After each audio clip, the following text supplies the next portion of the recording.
السلام عليكم ورحمة الله وبركاته. نحمده ونستعينه ونستغفره ونؤمن به ونتوكل عليه ونعوذ بالله من شرور أنفسنا ومن سيئات أعمالنا. من يهد الله فلا مضل له ومن يضلله فلا هادي له. وأشهد أن لا إله إلا الله وحده لا شريك له. وأشهد أن سيدنا وحبيبنا محمدا عبده ورسوله الذي أرسله بالحق بشيرا ونذيرا وداعيا إلى الله بإذنه وسراجا منيرا. قال الله تعالى في القرآن الكريم والفرقان الحميد: أعوذ بالله من الشيطان الرجيم. بسم الله الرحمن الرحيم. وما كان استغفار إبراهيم لأبيه إلا عن موعدة وعدها إياه فلما تبين له أنه عدو لله تبرأ منه. إن إبراهيم لأواه حليم. اللهم صل وسلم وبارك على محمد وعلى آله وصحبه أجمعين. أما بعد. শ্রদ্ধেয় মুসল্লি ভাইরা, আল্লাহ সুবহানাহু ওয়া তাআলা হাজারো লাখো কোটি শুকর, যিনি হজের মাসসমূহের একটি জুমায় আজকেও আমাদেরকে মসজিদে সমবেত হওয়ার তৌফিক দান করেছেন। শুকরিয়াতান বলি আলহামদুলিল্লাহ। আমরা বলেছিলাম হজ, কুরবানি এর সাথে যে মহান পুরুষের সম্পর্ক, তিনি হলেন ইব্রাহিম আলাইহিস সালাতু ওয়াস সালাম, যার প্রশংসা করেছেন স্বয়ং আল্লাহ তাআলা, যার প্রশংসা করেছেন স্বয়ং নবী মুহাম্মদুর রাসূলুল্লাহ সাল্লাল্লাহু আলাইহি ওয়াসাল্লাম, যার ব্যাপারে ইহুদিরা দাবি করত যে তিনি আমাদের মধ্য থেকে, খ্রিস্টানরাও দাবি করত তিনি আমাদেরই লোক, যিনি হলেন আবুল আম্বিয়া, নবীদের পিতা যাকে বলা হয়, যার নামে আমার নবী মুহাম্মদুর রাসূলুল্লাহ সাল্লাল্লাহু আলাইহি ওয়াসাল্লাম তার সন্তানের নামকরণ করেছেন ইব্রাহিম। নবী মুহাম্মদুর রাসূলুল্লাহ সাল্লাল্লাহু আলাইহি ওয়াসাল্লামের চেহারা অনেকটা ইব্রাহিম আলাইহিস সালাতু ওয়াস সালামের চেহারার মতো। কিয়ামতের দিন সর্বপ্রথম যাকে পোশাক পরানো হবে তিনি হলেন হযরতে ইব্রাহিম আলাইহিস সালাতু ওয়াস সালাম। যার আদর্শ অনুসরণের জন্য আল্লাহ তাআলা নির্দেশ দিয়ে বলেছেন মিল্লাতা আবিকুম ইব্রাহিম, যার সম্পর্কে স্বয়ং আল্লাহ তাআলা বলছেন ওমাই ইয়ারগাব আন মিল্লাতি ইব্রাহিম ইল্লা মান সাফিহা নাফসা। ইব্রাহিমের আদর্শ থেকে মুখ ফিরিয়ে নেয় কেবল তারা যারা আত্মভোলা, যেই ইব্রাহিমের পুরো জীবন আমাদের জন্য আদর্শ, সেই ইব্রাহিম আলাইহিস সালাতু ওয়াস সালাম সম্পর্কে আল্লাহ তাআলা বলছেন ইব্রাহিমের একটা জিনিস তোমরা গ্রহণ করতে পারবে না। ইব্রাহিমের ওই জিনিসটা তোমাদের জন্য আদর্শ নয়, সেটা তোমাদের জন্য মডেল নয়,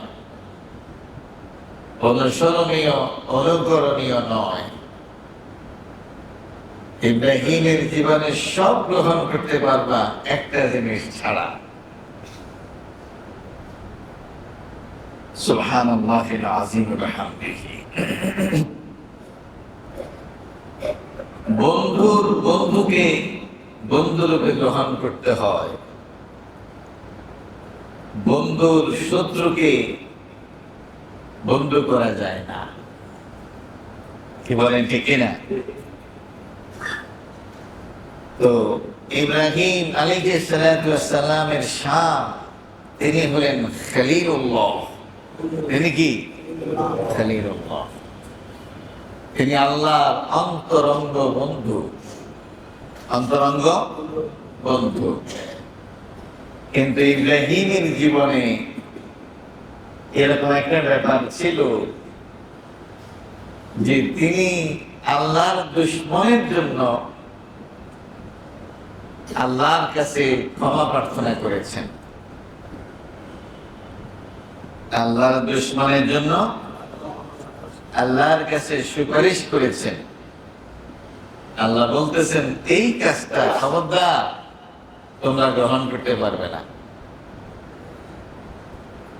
ইব্রাহিমের জীবনে সব ঠিক আছে, কিন্তু একটা কাজ তিনি করেছেন, সেটা হলো তিনি আল্লাহর শত্রুর জন্য আল্লাহর কাছে ক্ষমা চাইছেন।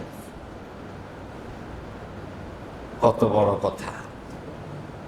আল্লাহর দুশমনকে আল্লাহর বন্ধুরা দুশমন হিসেবে গ্রহণ করবে। এ কথা বলা যাবে না আল্লাহর দুশমন তো আমার বাবা, আল্লাহর দুশমন তো আমার মা, আল্লাহর দুশমন তো আমার সন্তান, আল্লাহর দুশমন তো আমার স্ত্রী, আমার স্বামী, আমার ব্যবসায়িক বন্ধু, তাকে আমি ছাড়ি কেমনে? নো, আল্লাহকে বন্ধু বানালে আল্লাহর শত্রুকে শত্রু জ্ঞান করতে হবে, যদিও তিনি হয় আপনার আপনজন। অনেক বড় কথা, অনেক বড় কথা। আল্লাহ তাআলা আমাদেরকে বুঝার তৌফিক দান করুন। قد كانت لكم أسوة حسنة في إبراهيم والذين معه إذ قالوا لقومهم إنا براء منكم ومما تعبدون من دون الله। আল্লাহ বলছেন তোমাদের জন্য রয়েছে উত্তম আদর্শ ইব্রাহিমের মাঝে এবং যারা ইব্রাহিমের সাথী ছিল তাদের মাঝে। কি সেটা? তারা বলেছিল, নেকাউমিহিম, তাদের জাতিকে বলেছিল, ইন্না বুরাআউ মিনকুম, আমরা কিন্তু তোমাদের থেকে মুক্ত। তোমাদের সাথে আমার কোনো সম্পর্ক নেই। ওমিম্মা তা'বুদুনা মিন দুনিল্লাহ, আর আল্লাহকে ছাড়া তোমরা যাদের ইবাদত করো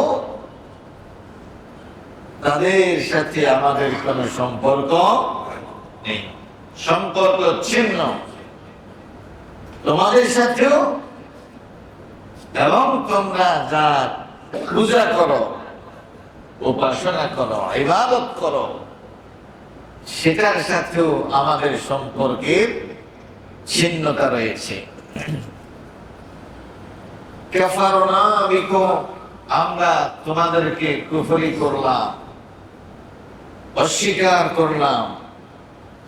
ওয়া বাদা বাইনানা ওয়া বাইনাকুমুল আদাওয়াতু ওয়াল বাগদাউ আবাদা, তোমাদের সাথে আমাদের দুশমনী, শত্রুতা শুরু হয়ে গেল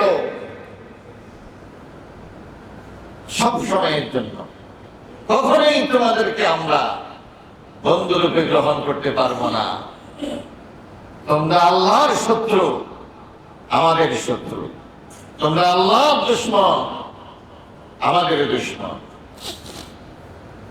হাত্তা তুমিনু বিল্লাহি ওয়াহদা, তবে হ্যাঁ, তোমাদের সাথে আমাদের সম্পর্কের পুনর্বিবেচনা হবে। আবার তোমাদেরকে বন্ধুরূপে গ্রহণ করব। শত্রুদের তালিকা থেকে তোমাদের নাম বাদ দেব যদি তোমরা এক আল্লাহর উপরে ঈমান নিয়ে আসো, তাওহীদবাদী হয়ে যাও। লা ইলাহা ইল্লাল্লাহ, এই কালিমার সাথে যদি তোমাদের দুশমনী থাকে, কখনো কোনোদিন তোমাদের সাথে আমাদের বন্ধুত্ব হবে না। আল্লাহ বলতেছেন এই কথাগুলো খুবই চমৎকার কথা, খুবই সুন্দর কথা। আজ পর্যন্ত এই কথাগুলো খুবই চমৎকার কথা। আল্লাহর দুশমনদের সাথে এরকমই আচরণ তোমাদেরকে করতে হবে। তাদের সাথে তোমাদেরকে সম্পর্ক ছেদের ঘোষণা করতে হবে। কখনো কোনোদিন তাদেরকে বন্ধুরূপে গ্রহণ করা যাবে না। তাহলে এই পুরো বিষয়টাকে আল্লাহ তাআলা মডেল হিসেবে ঘোষণা করেছেন। এরপরে বলতেছেন, ইল্লা কওলা ইব্রাহিম লিআবিহি লাআস্তাগফিরান্না লাকা ওয়া মা আমলিকু লাকা মিনাল্লাহি মিন শাই'। তবে ইব্রাহিমের ওই কথাটা তোমাদের জন্য আদর্শ নয়। কোন কথাটা? ইব্রাহিম তার বাবাকে বলেছিল, লাআস্তাগফিরান্না লাকা, আমি অবশ্যই আপনার জন্য আল্লাহর কাছে মাফ চাইব। বাবাকে বলেছিল, কি বলছে? বাবা, আমি আপনার জন্য আল্লাহর কাছে মাফ চাইব। যদিও আমি মাফ চাইলেই আল্লাহ আপনাকে মাফ করবেন, ব্যাপারটা এরকম নয়। আল্লাহর ক্ষমতায় আমার কোনো হস্তক্ষেপ চলবে না।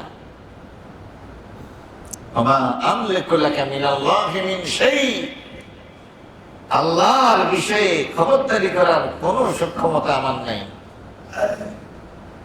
আমি কোনো ক্ষমতা প্রয়োগ করতে পারবো না। তবে আমি আমার মালিকের কাছে সুপারিশ করব, আয় আল্লাহ, আপনি আমার বাবাকে মাফ করে দেন। আল্লাহ বলছেন, খবরদার, জগতের মুমিন এবং মুসলিমরা কেউ কখনো এই উদাহরণ পেশ করতে পারবে না।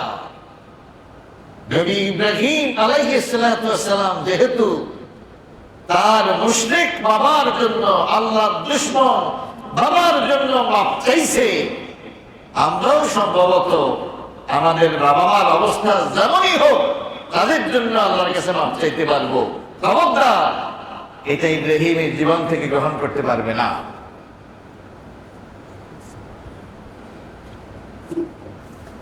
আল্লাহর দুশ্মন যদি বাবা হয়, বাবাকে শত্রু জ্ঞান করতে হবে। আল্লাহর দুশ্মন যদি সন্তান হয়, আল্লাহকে ভালোবাসলে সন্তানকে শত্রু জ্ঞান করতে হবে। আল্লাহর দুশ্মন নিজের স্ত্রী যদি হয়, স্ত্রীকে শত্রু জ্ঞান করতে হবে। এটাই হলো ইসলামের শিক্ষা। এটা কি ইসলামের শিক্ষা? আল্লাহ তাআলা আমাদেরকে বুঝার তৌফিক দান করুন। প্রিয় ভাইরা, হাদিসের মধ্যে আসছে, মান কানা আখিরা কালামিহি লা ইলাহা ইল্লাল্লাহ দাখালাল জান্নাহ। একটা লোক যত পাপী হোক,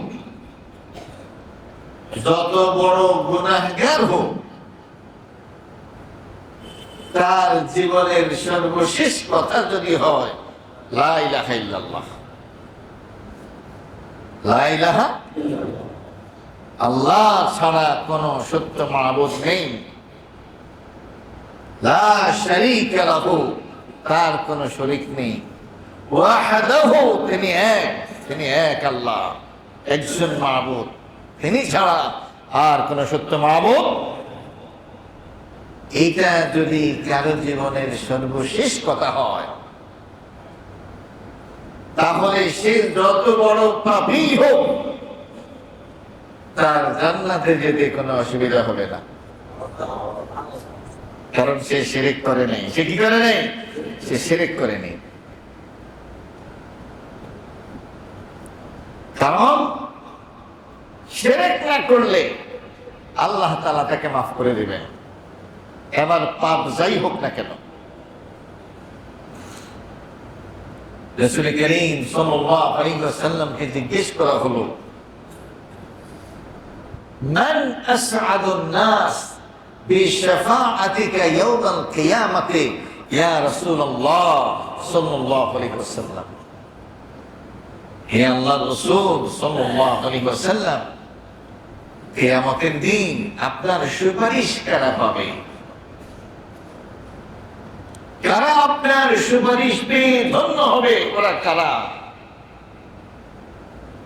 সৌভাগ্যবান কারা? যারা সেদিন আপনার সুপারিশ পেয়ে ধন্য হবে।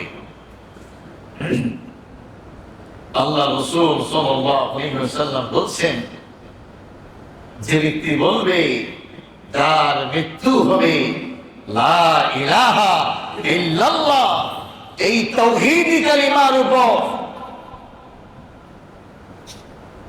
মান ক্বালা লা ইলাহা ইল্লাল্লাহ খালিসান মিন কলবিহি আও মিন নাফসিহি, যে ব্যক্তি অন্তরের অন্তঃস্থল থেকে শিরক মুক্ত কালিমা লা ইলাহা ইল্লাল্লাহর স্বীকৃতি দিয়ে সেই স্বীকৃতির উপর মৃত্যুবরণ করবে, এমন ব্যক্তিকে সেদিন আমি সুপারিশ করব, আর আমার সুপারিশ যার নসিব হবে তার জান্নাতে যাওয়া নিশ্চিত হয়ে যাবে। সুবহানাল্লাহ। রাসূল করিম সাল্লাল্লাহু আলাইহি ওয়াসাল্লাম বলেছেন, শাফাআতি ইয়াউমাল কিয়ামাতি লিআহলিল কাবায়ের, শাফাআতি লিআহলিল কাবায়ের মিন উম্মতি ইয়াউমাল কিয়ামা। কিয়ামতের দিন আমার উম্মতের মধ্য থেকে যারা কবিরা গুনাহ করে মারা গেছে, কি গুনাহ করে? কবিরা গুনাহ করে মারা গেছে, কবিরা গুনাহের কারণে আটকা পড়েছে, সেদিন আমি নবী ঢাল হয়ে দাঁড়াবো। আমি আল্লাহ তাআলাকে বলবো, হে আল্লাহ, আমার উম্মত যেহেতু শিরক করে নেই, আপনার ওয়াদা আমার উম্মতকে আপনি মাফ করে দেবেন, আপনার ওয়াদা আমার উম্মতকে মাফ করে দেবেন। আমি আপনার ওয়াদার বাস্তবায়ন চাই। এসি মনে হয় 27-28 করে দেন, তাহলে এত ঠান্ডা লাগবে না। 25 না করে 27-28 করে দেন। আপনারা কি আমার কথা বুঝতেছেন? আপনার ওয়াদা আপনি পূরণ করুন। কি ওয়াদা? হাদিসের মধ্যে আসছে, আল্লাহ রাসূল সাল্লাল্লাহু আলাইহি ওয়াসাল্লাম বলছেন, কুল্লু উম্মতি ইয়াদখুলুনাল জান্নাতা, আমার সব উম্মত জান্নাতে যাবে। আমার সব উম্মত জান্নাতে যাবে, কেউই জান্নাতের বাইরে থাকবে না। সুবহানাল্লাহিল আযীম ওয়া বিহামদিহি ইল্লা মান আবা, যারা অস্বীকার করেছে তারা ছাড়া। যারা অস্বীকার করেছে তারা ছাড়া। দেখুন, অন্য একটা হাদিসের মধ্যে আসছে, রাসূল করিম সাল্লাল্লাহু আলাইহি ওয়াসাল্লাম বলছেন, লিকুল্লি নাবিয়্যিন দাওয়াতুন মুস্তাজাবা, সমস্ত নবী, যত নবী পৃথিবীতে ছিল, সমস্ত নবীর জন্য একটা দোয়া ছিল, এরকম বরাদ্দ ছিল। মানে এই দোয়াটা করলে হটলাইনের মতো এটা আল্লাহ কবুল করবেন, এরকম একটা দোয়া ছিল। কয়টা? প্রত্যেক নবী দুনিয়াতে থাকা অবস্থায় কোনো না কোনো কারণে এই দোয়াটা ব্যবহার করে ফেলেছেন। এই দোয়াটা ব্যবহার করে ফেলেছেন। যেমন হযরত মূসা আলাইহিস সালাতু ওয়াস সালাম আল্লাহ তাআলার কাছে ফেরাউনের ধ্বংসের জন্য, ফেরাউনের জাতিকে ধ্বংস করার জন্য আল্লাহ তাআলার কাছে দোয়া করেছেন। এই জাতি পৃথিবীর ইতিহাস থেকে বিলীন হয়ে গেছে। হযরত নূহ আলাইহিস সালাতু ওয়াস সালাম 9.5 বছর দাওয়াতি কাজ করে যখন কোন নতুন আশাবাদ তিনি খুঁজে পান নাই, তিনি আল্লাহকে বলেছেন, রব্বি লা তাযার আলাল আরদি মিনাল কাফিরিনা দাইয়ারা, কোন বিশ্বাসী কাফের যাতে পৃথিবীর বুকে না থাকে। তিনি আল্লাহর কাছে বদদোয়া করেছেন, দোয়া কবুল হয়ে গেছে। পুরো জাতিকে আল্লাহ তাআলা বন্যা দিয়ে সবাইকে মেরে ফেলছেন। পরবর্তীতে তার নৌকায় যারা আরোহণ করেছে ওদেরকে দিয়ে নতুন ভাবে পৃথিবীতে আবার আবাদ হয়েছে। এইভাবে এক একজন নবী এক এক ভাবে এক এক প্রয়োজনে তার দোয়াকে ব্যবহার করেছেন। কিন্তু আমার নবী মুহাম্মদুর রাসূলুল্লাহ সাল্লাল্লাহু আলাইহি ওয়াসাল্লাম নিজের কোন বিপদে, কোন মুসিবতে এই দোয়াটাকে ব্যবহার করেন নাই। তার এই দোয়াটা তিনি আমাদের জন্য রিজার্ভ রেখে দিয়েছেন। তার দোয়া একটাই, আয় আল্লাহ, আমার কোন উম্মত যাতে জান্নাতের বাহিরে না থাকে। আল্লাহ বলছেন, তোমার সব উম্মত যাবে না, অর্ধেক যাবে। তিনি বলছেন যে নো, মানব না। 3 ভাগে 2 ভাগ যাবে, 1 ভাগ জাহান্নামে যাবে। আমার নবী বলছেন যে নো, আমি আমার সকল উম্মতকে নিয়ে জান্নাতে যেতে চাই। এটাই আমার দোয়া। আপনি সমস্ত নবীর জন্য একটা স্পেশাল দোয়া, যা আপনি ফিরাবেন না। আমারটা হলো এটা, আমার সমস্ত উম্মত জান্নাতে যেতে হবে।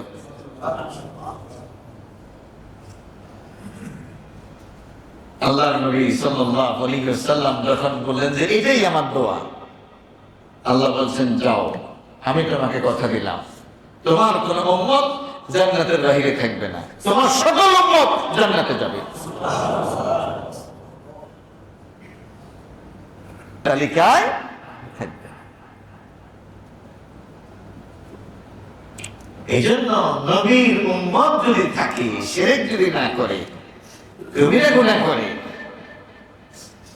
সেদিন কিন্তু নবী ঢাল হয়ে দাঁড়াবেন। আল্লাহ, আপনার ওয়াদা, আপনি বলছেন শিরক না করলে আমার উম্মতকে আপনি মাফ করবেন। আল্লাহ তাআলা তার ওয়াদা পূর্ণ করবেন। সুবহানাল্লাহিল আযীম ওয়া বিহামদিহি। হাদিসের মধ্যে আসছে কিয়ামতের দিন নবী মুহাম্মদ রাসূলুল্লাহ সাল্লাল্লাহু আলাইহি ওয়াসাল্লাম আল্লাহর আরশের খুঁটির পাশে সিজদায় পড়ে থাকবেন। তিনি বলছেন সেদিন আল্লাহ তাআলা আমার অন্তরের মধ্যে আল্লাহ তাআলার প্রশংসা, তার স্তুতি, তার গুণগান করার এরকম কিছু ভাষা, এরকম কিছু ল্যাঙ্গুয়েজ আমাকে শিখিয়ে দিবেন, যেই ভাষায় আমি কখনো কোনোদিন আমার আল্লাহর প্রশংসা করি নাই। আমার আগে কোন সৃষ্টি এত সুন্দর করে আল্লাহর প্রশংসা করে নাই, আমার পরেও এত সুন্দর করে আর কেউ কখনো কোনোদিন আল্লাহর প্রশংসা করবে না। আমি সিজদায় পড়ে থাকবো, মাথা উঠাবো না। একটা পর্যায়ে আল্লাহ তাআলা আমাকে বলবেন, হে নবী মাথা উঠাও, ইরফা রাসাক সাল তুতা, মাথা উঠাও, তুমি যা চাইবা সব আমি তোমাকে দান করব। আমার নবী বলবেন, আমার চাওয়া একটাই, আমার কোন উম্মত জান্নাতের বাইরে থাকতে পারবে না। আল্লাহ বলবেন যে যাও, এটা তো আমার ওয়াদা, আমি তোমার এটা পূর্ণ করব। ও ভাই, সেদিন যত শিরককারী ছিল ওরা কিন্তু দাবি করবে আমরাও কিন্তু নবী মুহাম্মদের উম্মত, না, হবে না। খবরদার, আজকের এই আলোচনা নবী ইব্রাহিম আলাইহিস সালাতু ওয়াস সালামের প্রশংসায় বিগত কয়েকটা জুমা আমরা আলোচনা করেছি। তার মর্যাদা, তার শান, তার মান নিয়ে আমরা কথা বলেছি। এই নবী ইব্রাহিম আলাইহিস সালাতু ওয়াস সালামের বাবা এত বড় মর্যাদা সম্পন্ন ব্যক্তি, যেই ব্যক্তিকে আল্লাহ তাআলা প্রথম কিয়ামতের দিন পোশাক পরাবেন, অথচ তিনি তার বাবার জন্য কিছুই করতে পারবেন না, কারণ তার বাবা শিরক করেছে। তার বাবা কি করেছে? শিরক করেছে। এই জন্য মূর্তির সাথে কোন সম্পর্ক এই উম্মতের থাকতে পারবে না। মূর্তি পূজারীদের সাথে এই উম্মতের কোন সম্পর্ক থাকতে পারবে না। মূর্তি পূজারী কি এই উম্মত কখনো শুভেচ্ছা জানাতে পারবে না। মূর্তি পূজাকে ডোনেট করা যাবে না।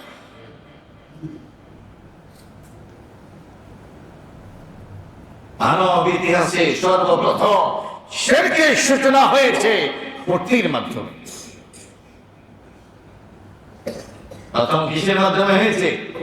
শিরকের সূচনাই হয়েছে মূর্তির মাধ্যমে। নবী ইব্রাহিম আল্লাহ তাআলার কাছে দোয়া করেছেন, ওয়াজনুবনি ওয়া বানিয়া আন না'বুদাল আসনাম। হে আল্লাহ, আমাকে আর আমার সন্তানদেরকে আপনি দূরে রাখেন মূর্তির ইবাদত করা থেকে। রব্বি ইন্নাহুন্না আযলালনা কাসীরাম মিনান নাস। হে আল্লাহ, এই মূর্তিগুলোই কিয়ামত পর্যন্ত হাজার হাজার লক্ষ লক্ষ কোটি কোটি আদম সন্তানকে গোমরাহ করে জাহান্নামে নিয়ে গেছে।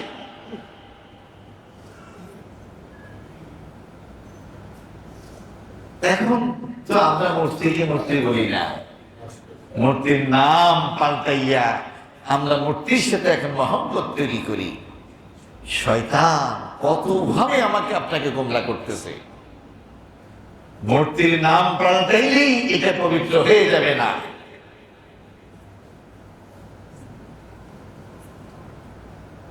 মূর্তির সূরত পরিবর্তন করলেই হুকুম পরিবর্তন হবে না।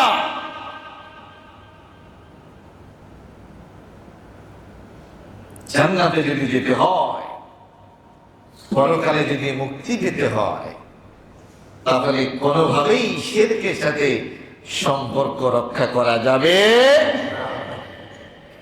শিরক শুধু মূর্তিই না,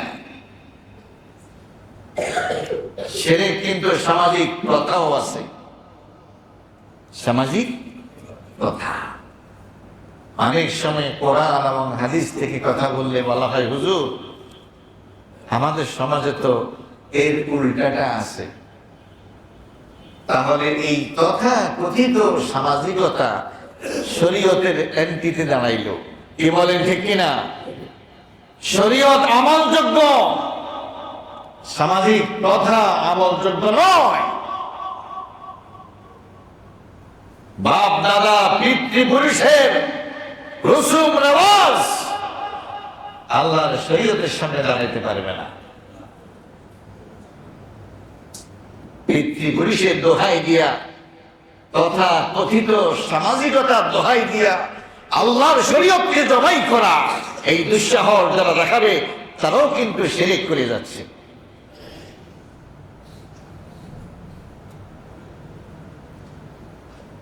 আল্লাহর শরীয়তের বাহিরে ম্যাক্সিমাম জনগোষ্ঠীর মতামতকে সামনে নিয়ে আসা, যে অনেক মানুষ যেহেতু বলে সম্ভবত এটা ঠিক নয়। وَإِن تُطِعْ أَكْثَرَ مَنْ فِي الْأَرْضِ يُضِلُّوكَ عَنْ سَبِيلِ اللَّهِ। আল্লাহ তাআলা আমার নবীকে বলছেন, হে নবী, তুমি যদি আমার শরীয়তকে বাদ দিয়ে, আমার হেদায়েতকে বাদ দিয়ে অধিকাংশ মানুষের অনুসরণ করো, তাহলে তারা তোমাকে জাহান্নামের দিকে নিয়ে যাবে। ম্যাক্সিমাম লোকের মতামত, এটাকে শরীয়তুল্লাহ এগেইনস্টে নিয়ে আসা যাবে না।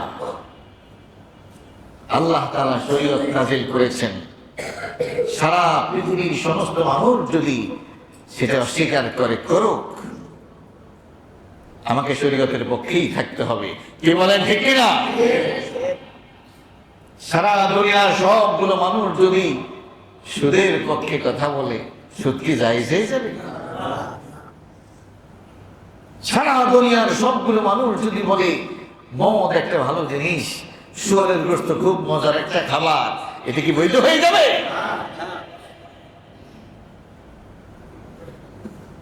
সুতরাং ম্যাক্সিমাম লোকের মতামতের ভিত্তিতে কোনদিনই সত্য অথবা মিথ্যা এটা গ্রহণযোগ্য নয় আল্লাহর শরীয়তের মধ্যে। মুসলিম আল্লাহকে মানতে বাধ্য, আল্লাহ রসুলকে মানতে বাধ্য, আল্লাহর ইসলামকে মানতে বাধ্য। যা কিছু ইসলাম বৈধ করবে কিয়ামত পর্যন্ত সেটা বৈধ থাকবে। যা কিছু আল্লাহর ইসলাম হারাম ঘোষণা করবে কিয়ামত পর্যন্ত তা হারাম থাকবে। কি বলেন, ঠিক কিনা? আল্লাহর শরীয়তের বাহিরে কি কেউ যদি নতুন কিছু হালাল করতে যায়, নতুন কিছু হারাম করতে যায়, তাহলে সে যেন আলাদা নিজেকে আল্লাহ দাবি করল।